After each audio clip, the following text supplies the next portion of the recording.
Good morning to all of you. जैसा कि आप लोग को पता है कि हम लोग का चैप्टर अभी 4th number motion in a plane चल रहा है और इसमें अभी हम लोग वेक्टर को कंप्लीट कर दिया है और कल हम लोग मोशन इन ए प्लेन क्या है इसके बारे में डिफाइन कर चुके हैं। ठीक है। मोशन इन ए प्लेन में कोई भी पार्टिकल का जो मोशन है हम लोग दो डायरेक्शंस में, दो परपेंडिकुलर डायरेक्शंस में कंसीडर करते हैं। जैसे एग्जाम्पल नहीं दिए थे कल, देखिए एग्जाम्पल देते हैं। सपोज डैट ये एक्स एक्सिस है और ये आपका वाई एक्सिस है। कोई पार्टिकल शुरू में यहाँ पर था, पोजीशंस इसका एक्स में और फिर वाई में, इस पोजीशंस पर ये पार्टिकल था और कुछ देर के बाद ये यहाँ पहुँच जाता है। तो आप देखिए अगर यह पार्टिकल यहाँ पर है तो फिर देखिए ये एक्स में भी चला और वाई में भी चला। अगर ये पार्टिकल यहाँ पर पहुँचा तो फिर से चल गया एक्स में और फिर से चल गया वाई में। एक्स में इस बार इतना सा चला, वाई में इतना चला। पार्टिकल यहाँ पर है, इसका मतलब है कि आप देखिए ये एक्स में भी चला और वाई में भी चला। नहीं, एक्चुअल में पार्टिकल तो चलता है इसी डायरेक्शंस में, लेकिन हम लोग क्या समझ लेते हैं मोशन इन में, पार्टिकल एक्स में भी चला, वाई में भी चला, पार्टिकल एक्स में भी चला, फिर वाई में भी चला, पार्टिकल एक्स में भी चला, वाई में भी चला। ठीक है, तो हम लिखेंगे इसके बारे में, in this motion we will consider the motion of particle in two perpendicular direction. One is along x-axis and other is along y-axis. इस प्रकार के गति में हम लोग कण की गति को दो दिशा में मान कर विचार करते हैं। एक दिशा एक्स अक्ष की ओर तथा दूसरी दिशा गति का वाई एक्सिस के अनुदिश मानते हैं। अगर यह पार्टिकल यहाँ से चल के यहाँ तक आया और टाइम लिया t, तो यह x में एक्चुअल में इतना चला और y में इतना चला। तो अगर टाइम यूज करना है तो इसके लिए भी वही टाइम यूज होगा t, क्योंकि उसी समय में तो ये यहाँ तक पहुँचा और ये यहाँ तक। ये पार्टिकल चलकर यहाँ से अगर यहाँ तक आया t समय में तो x में कितना चला, ये t समय में ही तो x में चला, यही t समय में तो y चला नहीं। इसीलिए यह बात भी लिखिए, इन दिस मोशन, मतलब motion in a plane, time is common, या time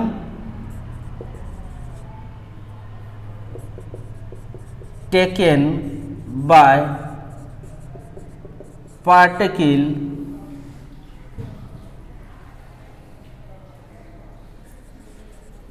reach from one position to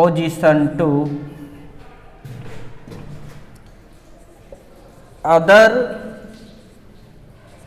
position is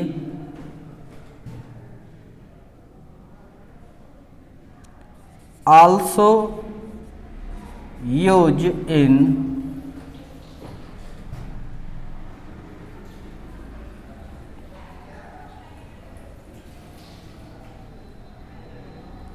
x-axis motion and y-axis motion,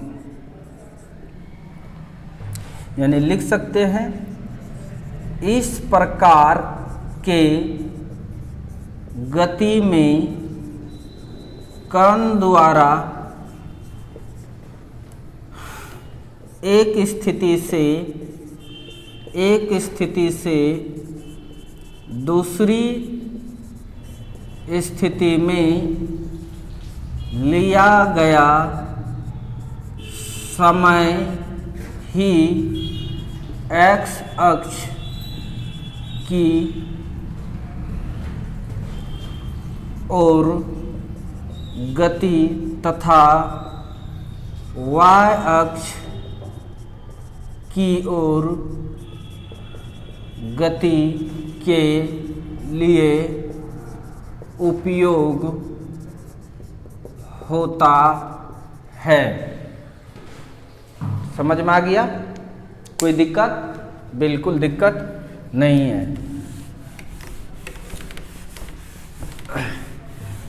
यानी एक्स एक्सिस में जो टाइम लिए वही टाइम हम लोग वाई एक्सिस में भी लेंगे। यानी पार्टिकल जो टाइम लेता है एक पोजीशन से दूसरे पोजीशन तक जाने में, वही समय यूज होता है एक्स एक्सिस में जो मोशन हम लोग कंसीडर करेंगे और वाई एक्सिस में।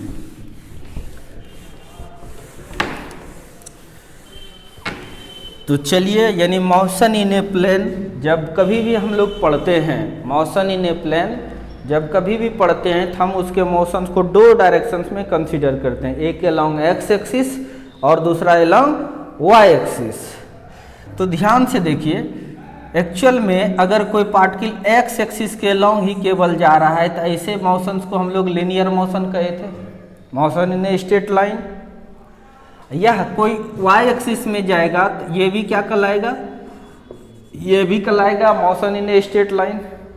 इसका मतलब अगर मोशन इन ए प्लेन है, मोशन इन ए प्लेन है तो इसका मतलब इसमें दो बार लीनियर मोशन यूज होगा, एक बार एक्स डायरेक्शंस के लिए और एक बार वाई डायरेक्शंस के लिए।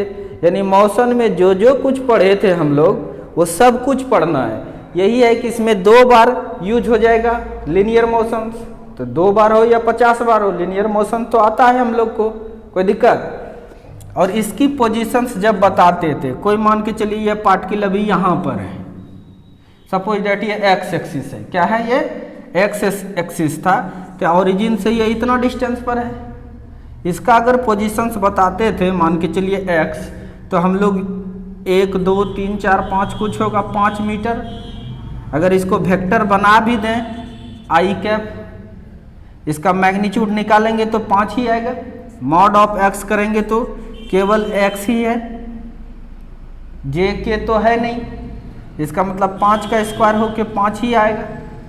इसलिए उस समय हम लोग ये सब चीज़ उतना ज़्यादा दिखाते नहीं थे। लेकिन अभी मोशन इन ए प्लेन में ध्यान से देखना, मोशन इन ए प्लेन में ध्यान से देखिए, ये आपका एक्स एक्सिस है और ये आपका रहा वाई एक्सिस। कोई पार्टिकल यहाँ पर था, कोई दिक्कत? इसकी पोजीशंस बताना पड़ेगा, तो एक्स में भी है और ये वाई में भी है कि नहीं। फिर ये चल करके ये यहाँ पर आया, फिर इसकी पोजीशंस यहाँ एक्स में भी है और वाई में भी है, एक्स में भी है और वाई में भी है। अगर इस कोऑर्डिनेट को हम x1 और y1 कर दें और इसको कर दें x2 y2, ध्यान से देखिए, तो पहला पोजीशंस कितना होगा, ये x में चला है। अगर ये पोजीशंस हम लिखें r, क्या लिखें r, ठीक है। तो इस r के को क्या लिखेंगे हम लोग, x1 i cap plus y1 j cap, यानी यह बता रहा है कि x में 3 गए हैं जो भी हो और y में 4 गए हैं, अगर y1 ये रहे तो इस तरह से लिख सकते हैं कि नहीं। ये r1 पोजीशन हो गया। अगर r2 पोजीशन अगर बताएं आपको तो क्या लिखिएगा, x2 i cap plus y2 j cap, बताइएगा कि नहीं। ये पोजीशन हैं, r2 हो गया, कोई दिक्कत। तो कहने का मेरा मतलब है कि हम लोग पोजीशन याद करो। आपको ये भी बताएं कि मोशन इन ए प्लेन जो है, मोशन इन ए प्लेन जो है उसमें लीनियर मोशन यानी motion in a straight line और वेक्टर दोनों का कंपोजिशन है, नहीं यह दोनों को मिल जाता है तो वो मोशन इन ए प्लेन बन जाता है, ठीक है। तो लीनियर मोशन में हम लोग पोजीशन पढ़े थे, फिर पढ़े थे डिस्प्लेसमेंट पढ़े थे, फिर पढ़े थे वेलोसिटी पढ़े थे, और फिर पढ़े थे हम लोग एक्सेलरेशन पढ़े थे कि नहीं। यही सब चीज़ होता था, कोई दिक्कत। वहाँ पर पोजीशन वेक्टर लिखें या नहीं लिखें तो ज़्यादा प्रभाव नहीं पड़ता था, लेकिन यहाँ पर आपको पोजीशन वेक्टर लिखना ही पड़ेगा, क्योंकि पार्ट के लिए एक साथ x में भी जा रहा है और y में भी जा रहा है, इसलिए पोजीशन वेक्टर लिखना पड़ेगा इस तरह से, कोई दिक्कत। तो यानी कहने का मेरा मतलब यहाँ पर अब हम लोग पढ़ेंगे तब पोजीशन वेक्टर। ये motion in a straight line का हो गया वेक्टर, दोनों मिल गया। मोशन इन ए प्लेन में क्या यूज होगा, पोजीशन वेक्टर। यह डिस्प्लेसमेंट है, चैप्टर 3 में पढ़ चुके हैं, इसमें वेक्टर डाल दीजिए तो ये हो जाएगा क्या, डिस्प्लेसमेंट वेक्टर। चैप्टर 3 यूज हो गया, चैप्टर 4 मिल गया दोनों। यहाँ पर फिर पढ़ेंगे हम लोग वेलोसिटी वेक्टर, चूंकि सब 2 डायरेक्शंस में होने वाला है, नहीं हम लोग मानते हैं इसको। फिर एक्सेलरेशन में भी क्या पढ़ेंगे, एक्सेलरेशन वेक्टर, ठीक है। जो इसका डिफिनेशन था, जो इसका डिफिनेशन था, जो इसका था, जो इसका था, वही सब डिफिनेशन यहाँ भी यूज होने वाला है, ठीक है। तो हम लोग पोजीशन देखते हैं, पोजीशन वेक्टर किसको कहते हैं।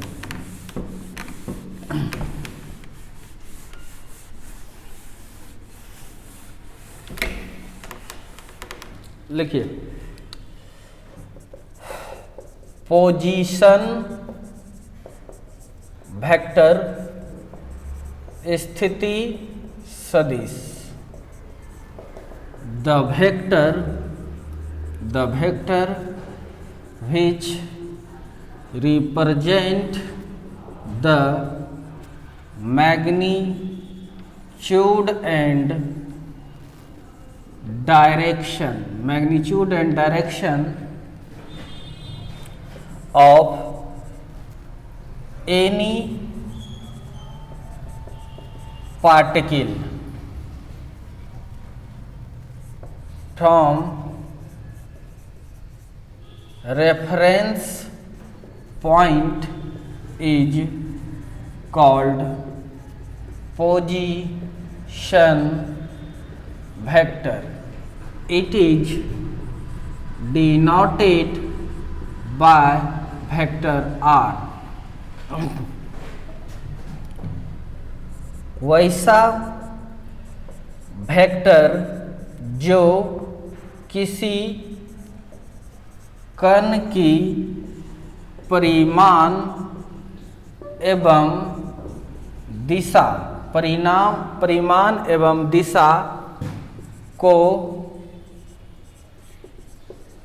रेफरेंस पॉइंट से, वैसा वेक्टर जो किसी कण की परिमाण एवं दिशा को रेफरेंस पॉइंट से बताता है, उसे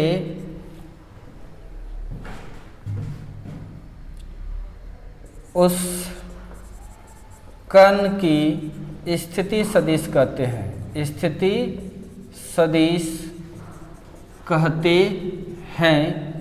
इसे वेक्टर r द्वारा सूचित किया जाता है, सूचित किया जाता है। जैसे एग्जाम्पल के लिए आपको दे रहे हैं, ये x एक्सिस और ये y एक्सिस है, कोई दिक्कत। कोई कण यहाँ पर है, कोई कण यहाँ पर है, ये है पोजीशंस। मान के चलो x में भी चला और y में भी, ये कोऑर्डिनेट है। तो ये रेफरेंस पॉइंट हो गया, ये ऑरिजिन से, समझ में आ रहा है कि नहीं। तो यही आपका पोजीशन वेक्टर है। और ये पोजीशन वेक्टर को आप क्या लिख सकते हैं, x चला है नहीं और फिर y में भी चला है, नहीं समझे। तो इसको लिख सकते हैं x i में चला प्लस y j में चला, कोई दिक्कत। ये हो गया। अगर इसका मैग्नीट्यूड पूछे, ध्यान से देखो, ये पोजीशन वेक्टर हो गया, ये पोजीशन वेक्टर हो गया, पोजीशन वेक्टर इस पार्टिकल का। अब इसका मैग्नीट्यूड, फॉर मैग्नीट्यूड ध्यान देना, मैग्नीट्यूड निकालने के लिए आपको पता है रूट अंडर क्या होगा, X square plus Y square. For direction, for direction, direction अगर निकालिएगा तो हम क्या निकालते हैं, theta. Theta is equal to क्या होता है, tan inverse P by B, P Y है नहीं बाय एक्स, समझ में आ रहा है कि नहीं। तो पोजीशन वेक्टर हम लोग समझ गए, लिखिए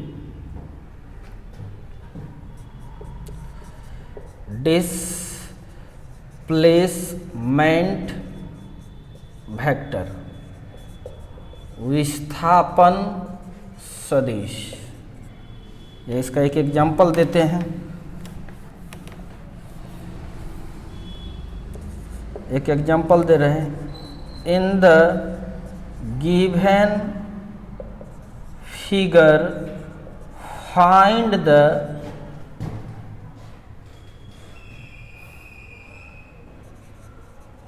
magnitude and direction of the position vector of particle।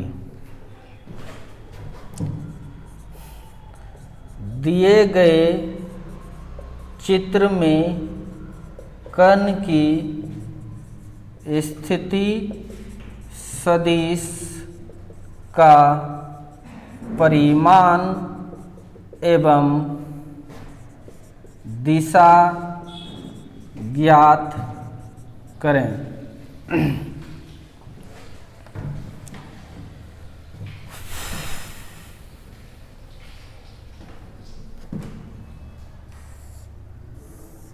ये एक्स एक्सिस हो गया, ये वाई एक्सिस है, यहाँ पर है ये कण और ये पॉइंट दे दिया है, डॉटेड लाइन का कोई मतलब नहीं है, इस पॉइंट दे दिया है 3 4, कितना है 3 4। तो ध्यान से देखिए, आपका पोजीशन वेक्टर ये हो जाएगा R1 सॉरी R, कोई दिक्कत। तो बताइए पोजीशन वेक्टर क्या लिखिएगा, बताइए 3i plus 4j। Position vector क्या हो जाएगा 3i प्लस 4j। अब इसका मैग्नीट्यूड अगर कहेगा निकालने के लिए, कह ही रहा है, तो रूट अंडर कितना 3 का स्क्वायर प्लस 4 का स्क्वायर, तो यानी 5 हो गया। डायरेक्शंस कहेगा निकालने के लिए, ठीक है। ये आपका हो गया क्या, पोजीशन वेक्टर। ये क्या हो गया आपका, मैग्नीट्यूड ऑफ पोजीशन वेक्टर। और थीटा निकालिएगा तो 10 इनवर्स P बाई बी यानी 4/3। ये क्या हो गया आपका, direction, direction of position vector, position vector की दिशा।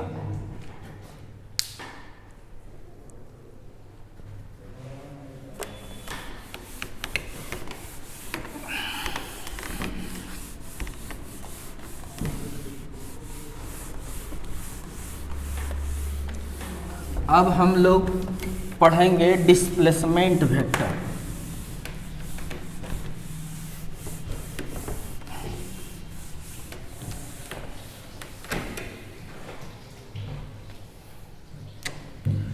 अब अगला चीज, जैसे मोशन पढ़ रहे हैं हम लोग, इसमें डिस्प्लेसमेंट वेक्टर मतलब होता है विस्थापन सदिश। ये क्या है इसको देखना है, ध्यान से देखना है और फिर कंसीडर करना है डिस्प्लेसमेंट वेक्टर। सिंपल डिस्प्लेसमेंट किसको कहते थे? इनिशियल पोजीशन और फाइनल पोजीशन के डिफरेंस को, नहीं समझे? जैसे पहले फिगर से समझ लीजिए, ये आपका एक्स एक्सिस, ये आपका वाई एक्सिस, कोई पार्ट के लिए यहाँ से चला, किसी भी तरह से चलकर यहाँ पर आया, समझ में आ रहा है कि नहीं? या यहाँ से चलना स्टार्ट किया, यहाँ पर पहुँचा। तो पहले देखिए यह पार्ट के लिए इनिशियल है, इनिशियल पोजीशन है, और ये आपका क्या है? फाइनल पोजीशन है। कोई दिक्कत? यह कोऑर्डिनेट दे दिए आपको x1 y1, कोई दिक्कत? और ये दे दिए x2, कुछ ना कुछ तो होगा ही, x2 y2, कोई दिक्कत? पहला पोजीशन वेक्टर ये हो गया आपका, इसको बोल रहे हैं r1, और दूसरा पोजीशन वेक्टर आपका ये हो गया जिसको बोल रहे हैं r2, कोई दिक्कत? डिस्प्लेसमेंट किसको कहते हैं? फाइनल पोजीशन में घटा देंगे किसको? इनिशियल पोजीशंस को। यानी यह पार्ट के लिए यहाँ से यहाँ पहुँचा है, यही है आपका डिस्प्लेसमेंट वेक्टर। यही है आपका क्या? Displacement vector. नहीं, यानी कह सकते हैं हम लोग द डिफरेंस, जैसे उसमें कहते थे उसी टाइप से, केवल वेक्टर लगा देना और कुछ नहीं। The difference between final position vector and initial position vector of a particle is called displacement vector of A particle. It is denoted by delta R. समझ में आ रहा है कि नहीं? तो ध्यान से देखिए, लेट माना इनिशियल पोजीशन वेक्टर, यानी r1 बराबर क्या मान लिया है तुम? ध्यान से देखिए, क्या लिखिएगा उसको? x1 i cap plus y1 j cap and final position vector r2 is equal to x2 i cap plus y2 j cap.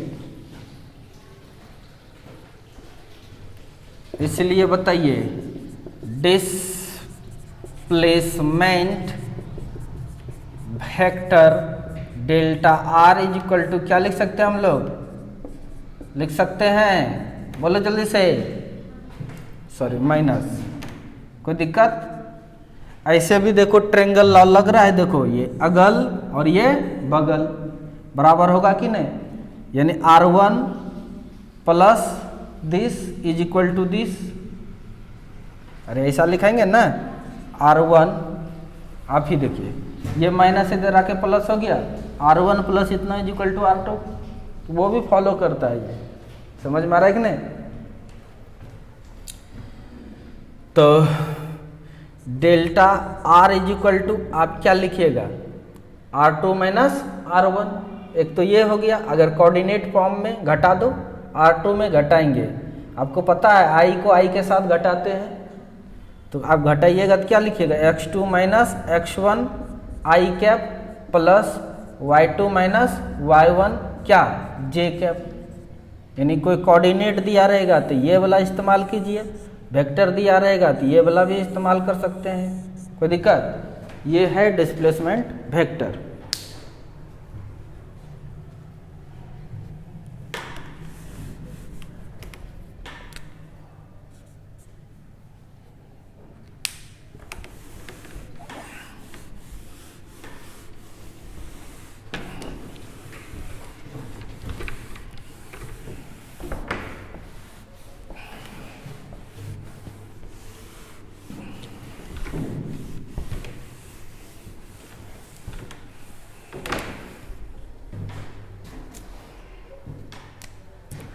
Questions दे रहे हैं।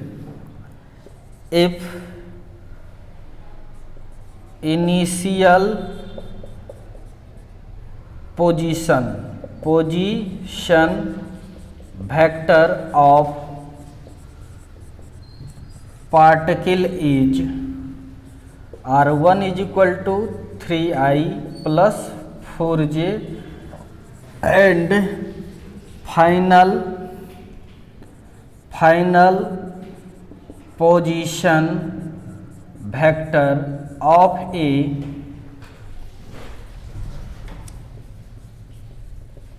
Particle is plus 8j cap, then find the displacement vector and it's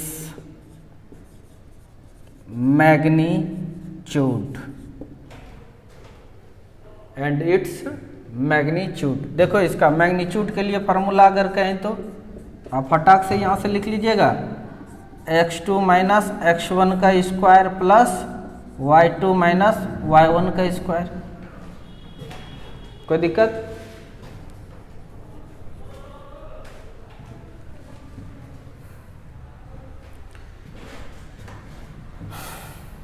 ठीक है। अगर initial position किसी vector का r1 is equal to 3i plus 4j है एवं अंतिम स्थिति सदिश 5i is equal to 5i plus 8j है, तो विस्थापन सदिश एवं इसका परिमाण ज्ञात करें। तो आपको पता है बाबू डिस्प्लेसमेंट वेक्टर निकालना है तो क्या करना पड़ता है, r2 माइनस r1। आप बताइए r2 कितना है? r2 की बात करें तो r2 है आपका 5i प्लस 8j में माइनस करना है किसको, 3i प्लस 4j। वेक्टर को माइनस करने के लिए आपको आता ही है, आप कर दीजिए, i को i में घटाएंगे नहीं तो कितना हो जाएगा, 2i प्लस इसको घटाइए क्या हो जाएगा, 4j। इसी तरह से वेक्टर को घटाते हैं, ये वाला माइनस नहीं दिख देना, घटाते हैं इस तरह से। तो ये हो गया। अब इसका मैग्नीट्यूड कह रहा है निकालने, एक आंसर ये आ गया।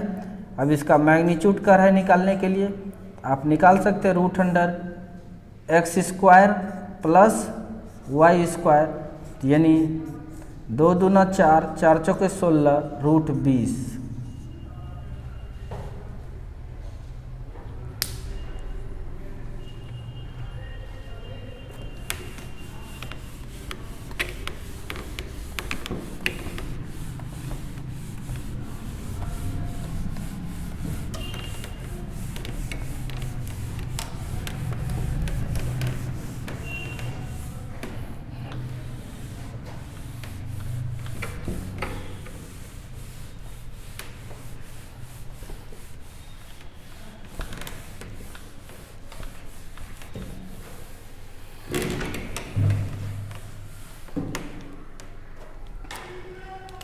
और एक क्वेश्चन दे रहे हैं, HW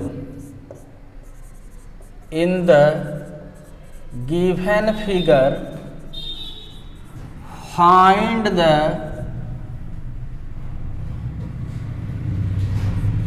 position vector,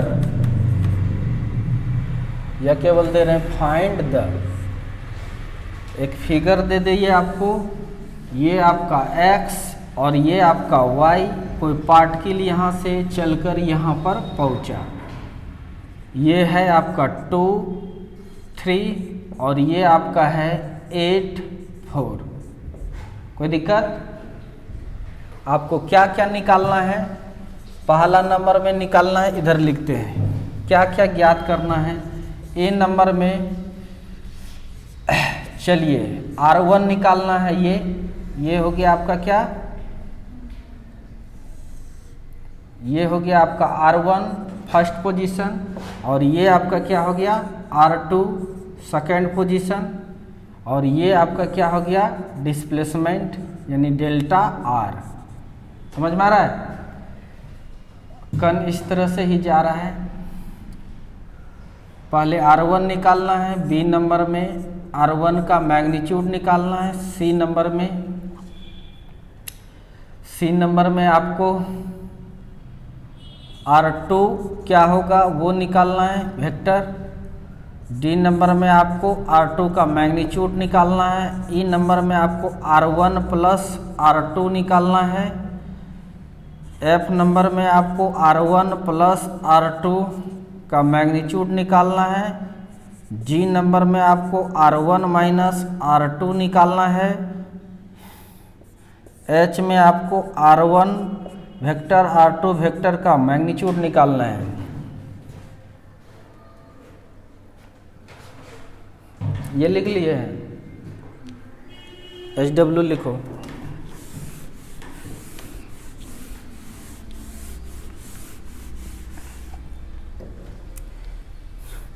I number में आपको डेल्टा R निकालना है पोजीशन वेक्टर।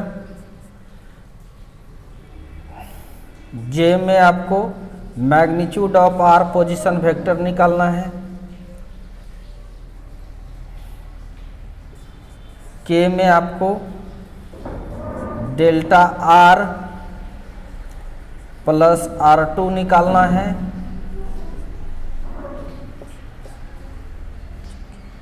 L में आपको डेल्टा R प्लस R2 का मैग्नीट्यूड निकालना है। M नंबर में आपको डेल्टा R माइनस R2 निकालना है। N में आपको delta R plus delta R2 का मॉड निकालना है। समझ में आ रहा है कि नहीं? कोई दिक्कत? ये है क्या सेकेंड पोजीशन वेक्टर, और ये आपका है डिस्प्लेसमेंट वेक्टर, और ये R1 है फर्स्ट पोजीशन वेक्टर। तो ये सब चीज़ सबका परिचय दे दिए हैं, सब निकालना है। कोई दिक्कत? HW रहा, यहाँ तक लिख लिए।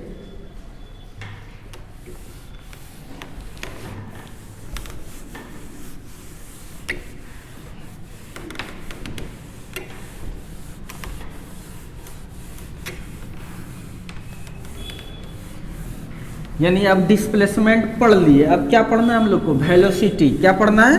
वेलोसिटी। लेकिन मोशन इन ए प्लेन में वेलोसिटी मतलब वेलोसिटी वेक्टर, वेलोसिटी मतलब वेलोसिटी वेक्टर। तो हेडिंग लगाएंगे वेलोसिटी वेक्टर यानी वेग सदिश। ध्यान से देखना बाबू, वेग किसको कहे थे? वेग कहते थे सिंपल किसको? विस्थापन में परिवर्तन की दर को वेग कहते हैं, नहीं? तो यहाँ पर भी वही लिखेंगे, the rate of change in displacement vector मतलब delta R with respect to time is called velocity vector।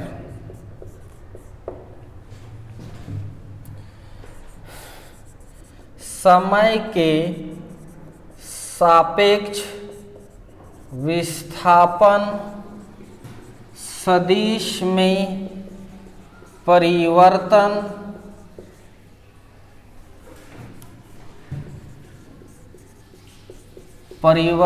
की दर को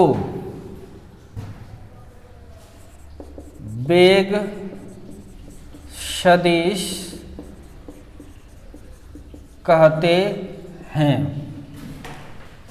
तो ध्यान से देखिए, तब वेलोसिटी वेक्टर बराबर क्या लिखेंगे तब, displacement vector delta are by time. कोई दिक्कत तो बताइए। तो वेलोसिटी बराबर डिस्प्लेसमेंट वेक्टर का क्या फॉर्मूला सीखे थे बताइए, x2 minus x1 I cap plus y2 minus y1 J cap by time. आसान है कि मुश्किल है, बोलो। आसान है। ध्यान से देखिए, इन कैलकुलस फॉर्म, कोई दिक्कत? कैलकुलस फॉर्म में इसको क्या लिख सकते हैं, v is equal to D, v is equal to ये फॉर्मूला जानते हैं, D X by D T. तो ऑब्वियसली x का अंतर है, ये इसी को ना लिखे थे डी एक्स। इसको हम लोग लिख सकते हैं D X by D T I cap plus D Y by D T J cap. कोई दिक्कत? For motion in a plane, 2 dimension में था।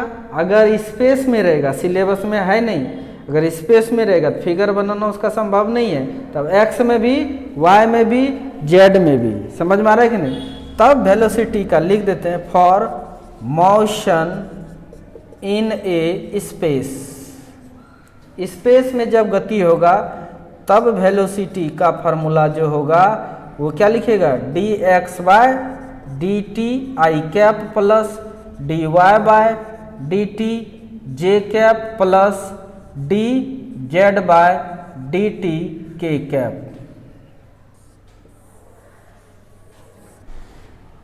कोई दिक्कत?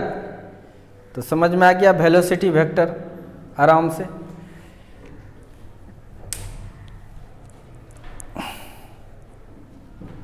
इसको नोट करके लिख लेना।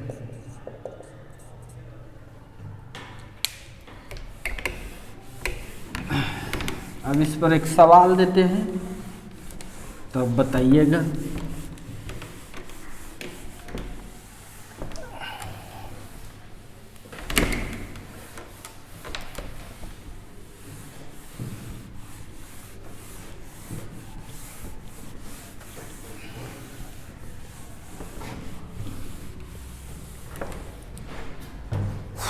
लिखिए, in the given figure find the velocity magnitude of velocity vector. ठीक है, ध्यान से देखिए, ये फिगर है, x एक्सिस है, ये y एक्सिस है। ध्यान से देखिए, कोई पार्टिकल है, ये चल के यहाँ तक पहुँचा, ये या एक पार्टिकल है, ये चल के यहाँ तक पहुँचा। कोई दिक्कत? यहाँ से चला होगा, यहाँ पहुँचा, तो इसका डिस्प्लेसमेंट तो ये होगा कि नहीं? थोड़ा सा कोऑर्डिनेट अच्छा लगे देखने में, इस तरह से दे रहा है, ये पहला है और ये दूसरा है। कोई दिक्कत? ये दे दिए, x में कुछ है और y में भी कुछ होगा। x में कम है 2, y में मानो 8 है, पहला कोऑर्डिनेट। दूसरा कोऑर्डिनेट x में 8, y में 2, ये कोऑर्डिनेट है, दूसरा कोऑर्डिनेट। समझ में आ रहा है कि नहीं? कोई पार्टिकल यहाँ से, कोई पार्टिकल है, ये यहाँ से चलकर यहाँ तक पहुँचा है, समय ले लिया 2 सेकंड। कितना ले लिया है? 2 सेकंड। तब आपको कह रहा है कि वेलोसिटी वेक्टर का मैग्नीट्यूड ज्ञात कीजिए, यानी ये जो यहाँ से यहाँ तक आया, कितना इसका वेलोसिटी है। कोई दिक्कत? आप देखिए तो ये पहला पोजीशन है R1, इसको देखिएगा तो ये दूसरा पोजीशन है R2। कोई दिक्कत?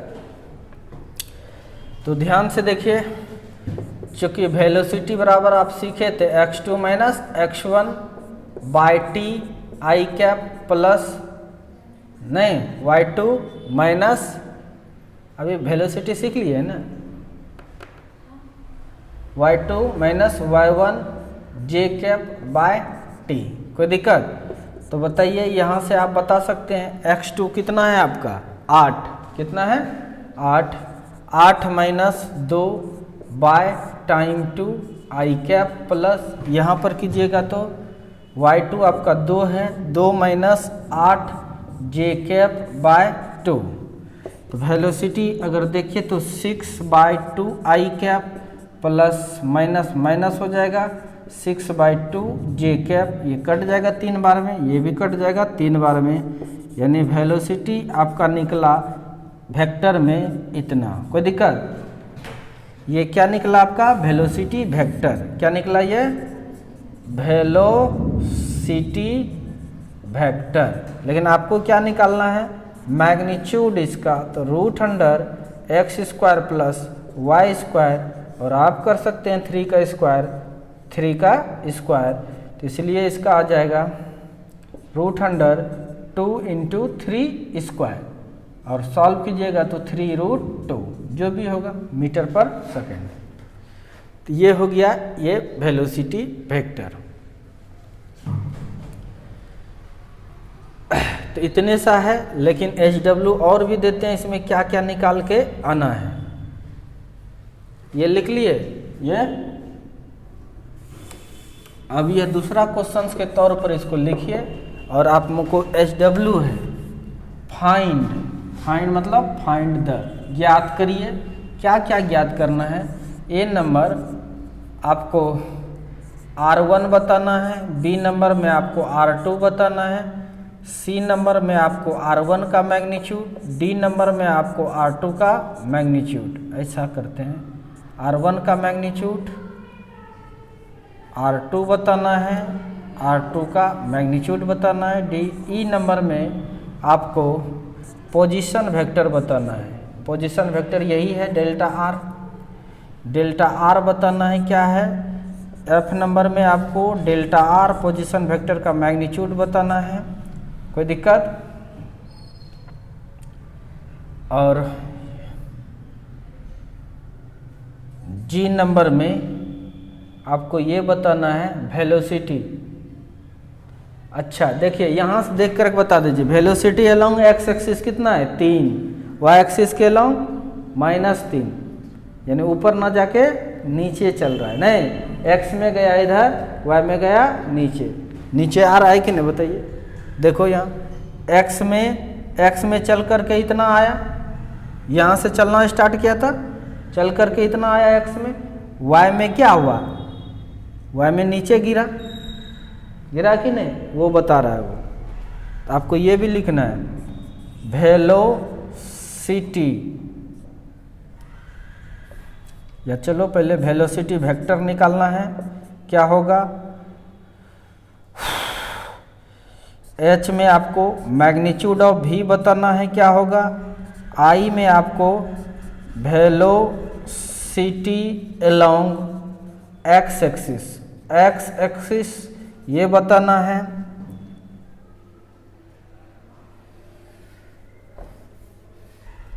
या ये बता रहे वेलोसिटी अलोंग एक्स एक्सिस को मतलब कहेंगे Vx, क्या कहेंगे Vx, ये बताना है।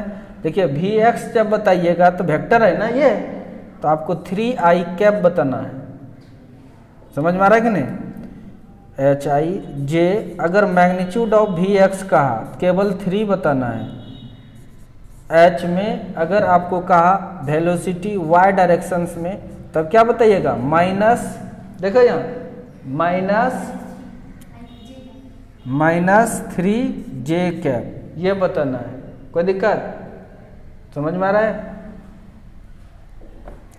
और मॉड कहेगा मॉड ऑफ Vy, ये अगर कहा तब तो आपको पता ही है, केवल मान बता देना है।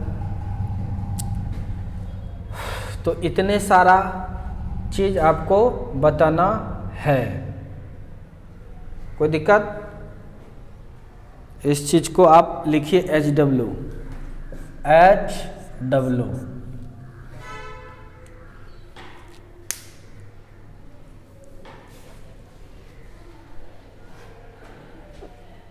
ठीक है, मिटा दो इसको।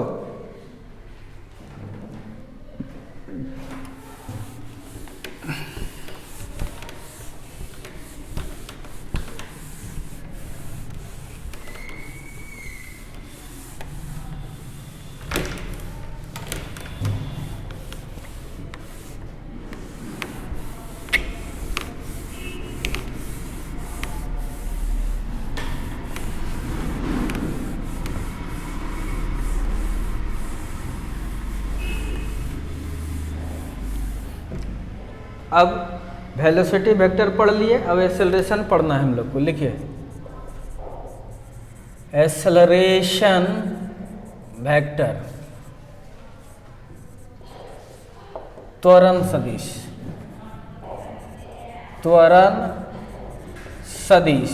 ये देखिए वेग में परिवर्तन की दर को त्वरण कहते हैं, तो इस टाइप से यहां पर भी लिखेंगे the rate of change of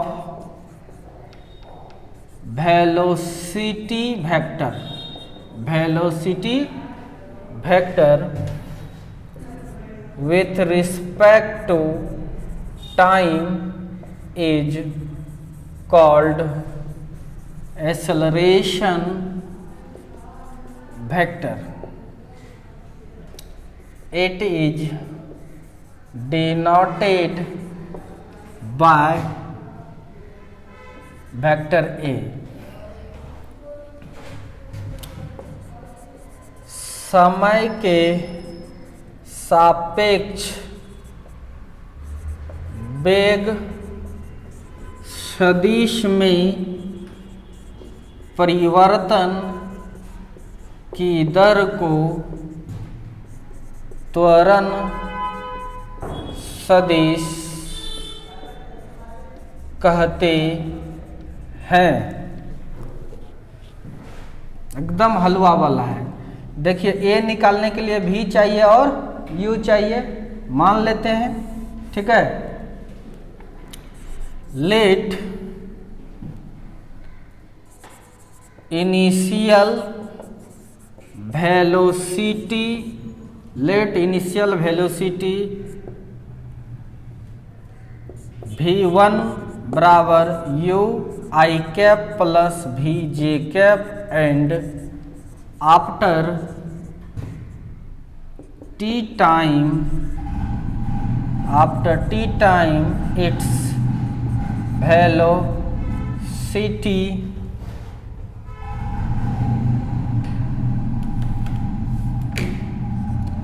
its final velocity vector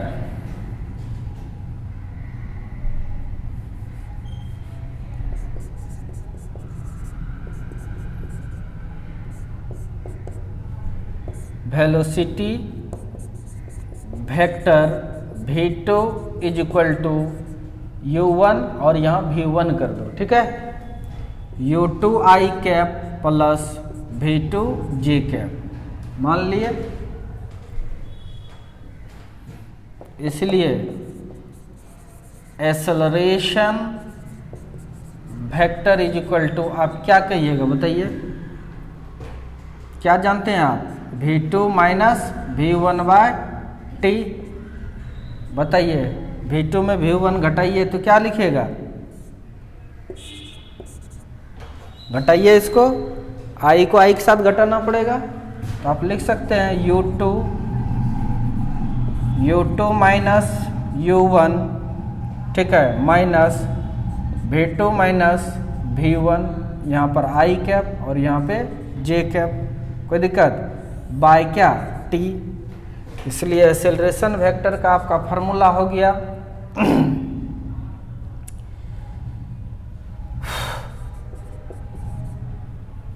u2 u1 by T I cap minus v2 v1 by T J cap. कहीं कोई दिक्कत बोलिए? अगर इसका मैग्नीट्यूड पूछ दिया तो ये सब दे देता है डायरेक्ट ऑब्जेक्टिव में। ये सब का फार्मूला ही बड़ा रहता है, सवाल छोटा होता है। नूनों से बड़ा झुंझुना वाला बात है ये सब में, ठीक है।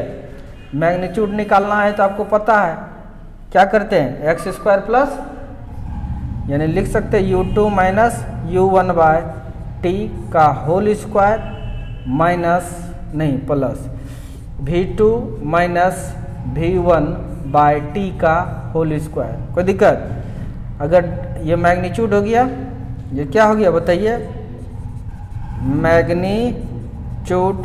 अगर डायरेक्शन तो एंगल निकालते हैं, बोलिए एंगल निकालते हैं तो टेन इनवर्स क्या होता है, P by B, tan inverse P by B, यानी ये जे वाला है तो क्या हो जाएगा बताइए, v2 minus v1 by T बटे u2 minus u1 by T. कोई दिक्कत?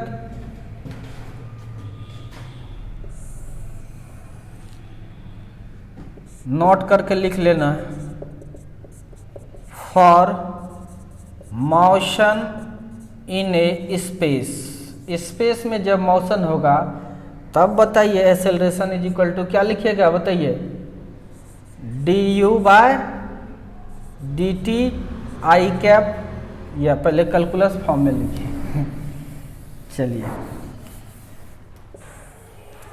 इसी चीज को इन कैलकुलस फॉर्म, किसमें, कैलकुलस फॉर्म में। तो कैलकुलस फॉर्म में अगर लिखिएगा तो a इज इक्वल टू क्या लिखिएगा बताइए, du by D T I cap plus D V, plus नहीं माइनस है, minus D V by D T J cap. Calculus form में ये होगा। कोई दिक्कत? ये इनिशियल वेलोसिटी और ये भी फाइनल वेलोसिटी है। लिखिए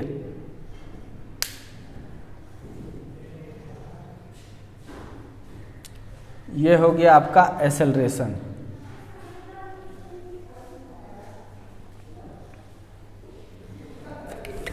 एक्सेलरेशन वेक्टर। बताइए ये चैप्टर में कुछ भी है एक्स्ट्रा? एकदम नहीं, ये चैप्टर मिक्स है। किसका किसका? यानी तीसरा चैप्टर जो पढ़े और चौथा चैप्टर जो पढ़े, दोनों अगर आपको आता है वो दोनों को मिला दीजिएगा तो क्या हो जाएगा, मोशन इन ए प्लेन। दोनों को मिला देने के बाद क्या हो जाता है आपका, मोशन इन ए प्लेन। इसमें कुछ भी नया आपको नहीं पढ़ना है। एक्चुअल में पार्टिकल चलता है एक ही डायरेक्शन में, लेकिन हम लोग क्या समझ लेते हैं मोशन इन ए प्लेन में जब है तो उसको हम लोग समझने के लिए विचार कर लेते हैं ये एक्स में कितना गया और वाई में कितना गया, जो भी हो, या एक्स में कितना वेलोसिटी है, वाई में कितना वेलोसिटी है, एक्स में कितना एक्सेलरेशन है, वाई में कितना एक्सेलरेशन है, दो तरह से निकाल लेते हैं। ठीक है,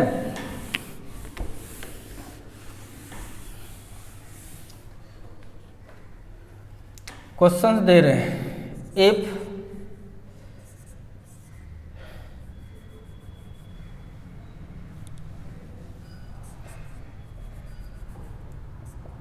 इनिशियल वेलोसिटी वेक्टर ऑफ ए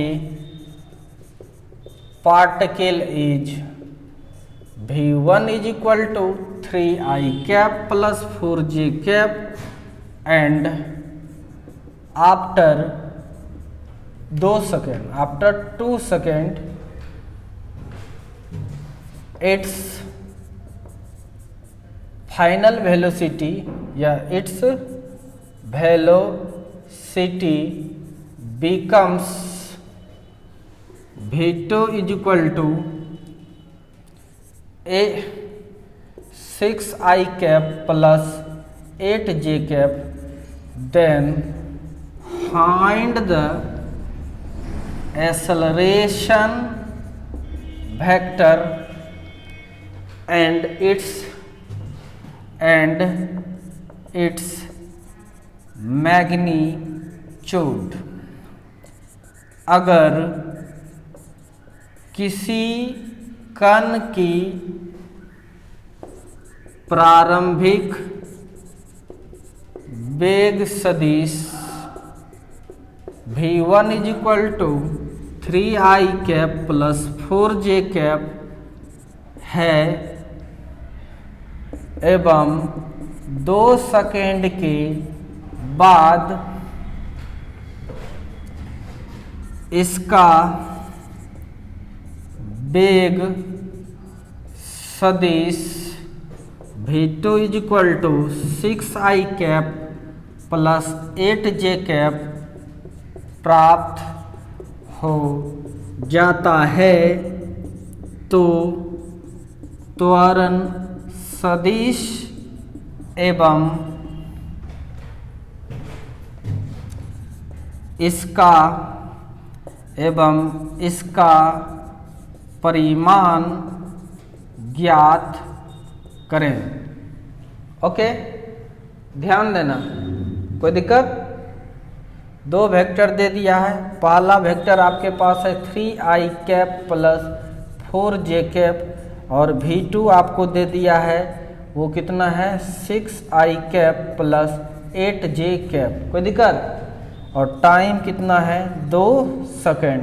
आपको क्या निकालना है? एक्सेलरेशन वेक्टर क्या होगा बताइए। एक्सेलरेशन वेक्टर का फॉर्मूला जानते हैं आप लोग? क्या करना है? हाँ, तुरंत करेंगे 6 माइनस 3 यानी 6 minus 3i cap plus 8 minus 4j cap by 2/2। ये जानते थे? कोई दिक्कत? इसलिए a इज इक्वल टू आपके पास आया 3/2i cap plus 4/2j cap. ये कट जाएगा 2 बार में, यानी vector a is equal to आपके पास 3/2i cap plus 2j cap. अब इसका मैग्नीट्यूड भी करें निकालने के लिए तो रूट अंडर 3/2 का स्क्वायर प्लस 2 का स्क्वायर सॉल्व कर दीजिएगा, आंसर आ जाएगा। इस तरह से एक्सेलरेशन वेक्टर भी आप लोगों ने पढ़ लिया।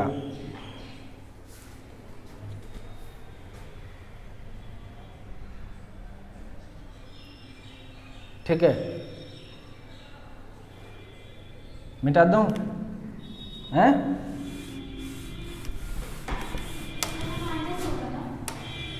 कहाँ?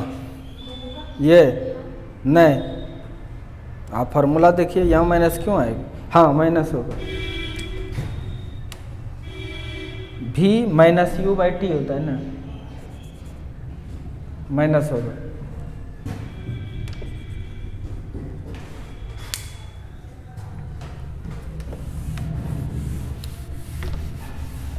v minus u by T कुछ नहीं है, बस वही कॉन्सेप्ट को यूज करना है। कोई दिक्कत?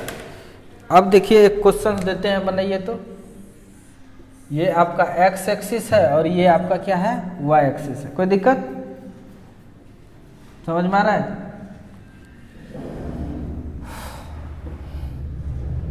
आपको दे दिए एक कोऑर्डिनेट है, वेलोसिटी का है 2, 3 और ये दे दिया आपको